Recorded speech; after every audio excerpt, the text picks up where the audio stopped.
Fiang ayuda, JM Fiang, halos hindi na mapaghiwalay. JM, laging nakabantay sa kanyang e-girl, at lagi nakaalalay.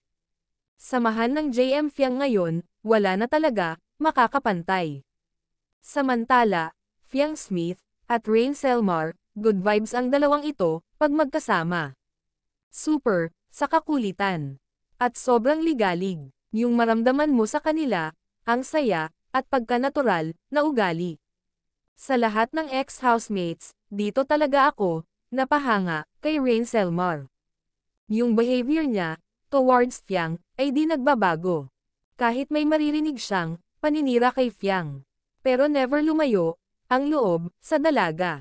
Sana makakasama lagi ni Fiang si Rain sa bawat guesting nito. Natural ang kakulitan ng dalawa. Bukod kay Rain Selmar, marami din ang nakapansin sa closeness ni Fiang at Ferris.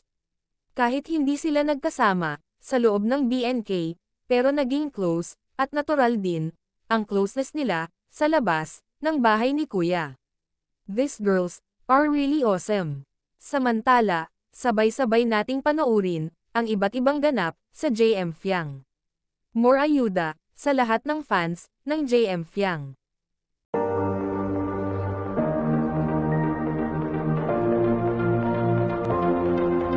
If you're someone who needs to hear this, take a breath.